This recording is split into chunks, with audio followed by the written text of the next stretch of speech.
Job junction या चॅनलमध्ये तुमचं सर्वांचं स्वागत। आज आपण ह्या व्हिडिओमध्ये एका नवीन जॉबबद्दल माहिती घेणार आहोत।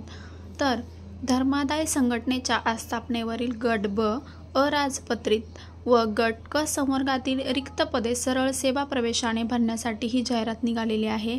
9/9/2025 रोजी ही जाहिरात प्रसिद्ध झालेली आहे।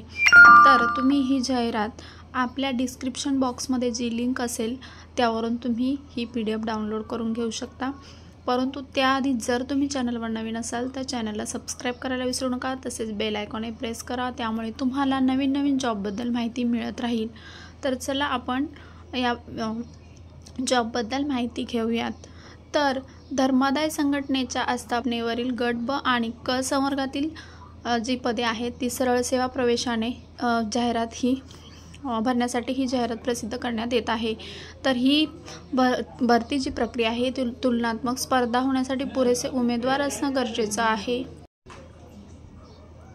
तर सदर निवेदनाद्वारे ही जाहिरात प्रसिद्ध केलेली आहे आणि त्यामध्ये जी पदे आहेत त्यांचे पदनाम इथे दिलेले आहे। पहा, विधी सहाय्यक, लघुलेखक, कनिष्ठ श्रेणी निरीक्षक आणि वरिष्ठ लिपिक। तर असे एकूण 179 पदे इथे भरायची आहेत आणि ही जी गट ब ची जी पदे आहेत ती अराजपत्रित असणार आहेत आणि गट क ची पदे आहेत। तर ऑनलाईन अर्ज भरण्यासाठी इथे तुम्हाला वेळापत्रक दिलेलं आहे। तर अर्ज सादर करण्याचा कालावधी जो आहे 11/9/2025 ते 3/10/2025 पर्यंत सांगितलेला आहे। तसेच ऑनलाईन पद्धतीने विहित परीक्षा भरण्याकरता जो अंतिम दिनांक असणार आहे तो 3/10/2025 पर्यंत इथे दिलेला आहे। इथे वेतन जे असणार आहे ते वेतन 7व्या वेतन आयोगानुसार इथे देण्यात येणार आहे। तर जे गट ब चे जी पदे आहेत त्यांच्यासाठी 41,800 ते 1,32,300 आणि गट क साठी 35,400 ते 1,12,400 पर्यंत इथे वेतन तुम्हाला देण्यात येणार आहे। तर ऑनलाईन परीक्षेचा जो दिनांक आहे प्रवेश पत्रात नमूद केल्यानुसार ऑक्टोबर किंवा नोव्हेंबर 2025 रोजी तुमची एक्झाम घेण्यात येणार आहे। काही तुम्हाला तांत्रिक समस्या असल्यास इथे हेल्पलाईन नंबरसुद्धा दिलेला आहे आणि तुमची जी ही धर्मादाय संघटनेची जी वेबसाईट आहे तर तिथे 7 दिवसाच्या अगोदर तुमचं प्रवेशपत्र तिथे तुम्हाला मिळणार आहे। हेल्पलाईन नंबर आणि ईमेल ID इथे तुम्हाला इथे देण्यात आलेला आहे। तसेच इथे जी धर्मादाय संघटनेची जी वेबसाईट आहे ती दिलेली आहे। पहा, charity.maharashtra.gov.in या संकेतस्थळावर सर्व माहिती प्रसिद्ध करण्यात येणार आहे। तसेच जे शुल्क असणारे परीक्षा शुल्क ते 1000 असणारे खुल्या वर्गासाठी आणि मागाससाठी इथे 900 रुपये असणार आहे। परीक्षा शुल्क तुम्हाला इथे ऑनलाईन पद्धतीने भरल्यानंतर त्याची ई-पावती घ्यायची आहे। हे परीक्षा शुल्क तुम्हाला कोणत्याही परिस्थितीत रिफंडेबल होणार नाही असं इथे सांगितलेलं आहे।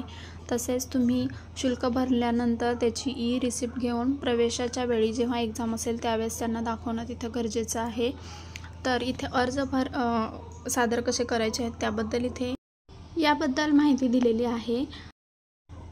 तर वयाच्या पुराव्यासाठी इथे जन्माचा दाखला, शाळा सोडल्याचा दाखला किंवा माध्यमिक SSC परीक्षा उत्तीर्ण प्रमाणपत्र, वय व अधिवासाबाबत शासनाकडील सक्षम प्राधिकाऱ्याने दिलेले प्रमाणपत्र इथे ग्राह्य धरण्यात येणार आहे। तसेच तुम्ही इथे गुणाऐवजी श्रेणी पद्धत असल्यास गुणपत्रकासोबत श्रेणींची यादी सादर करायची आहे। तर ऑनलाईन पद्धतीने अर्ज सादर करण्याची जी पद्धती आहे ती रजिस्ट्रेशन करणे वगैरे तर ते वेबसाईटवर जाऊन तुम्हाला करायचं आहे। तसेच तुम्ही काळ्या शाईच्या बॉलपेनने स्वच्छ कागदावर स्वाक्षरी करायची आहे आणि ती जी स्वाक्षरी आहे किंवा फोटो आहे ते स्कॅन करून तिथे तुम्हाला अपलोड करायचे आहेत। इथे वयोमर्यादा सांगण्यात आलेली आहे। गट ब अराजपत्रित प्रवर्ग उपप्रवर्गासाठी किमान व कमाल वयोमर्यादा इथे दिलेली आहे। पहा, तर गट ब चे जे पदे आहेत त्यांच्यासाठी किमान वयोमर्यादा ही 18 वर्ष, अमागाससाठी 38 वर्ष आणि मागासवर्गीय असाल तर 43 वर्षापर्यंत दिलेली आहे। सैनिक वगैरे असाल किंवा दिव्यांग असाल तर 45 वर्षापर्यंत वयोमर्यादा आहे।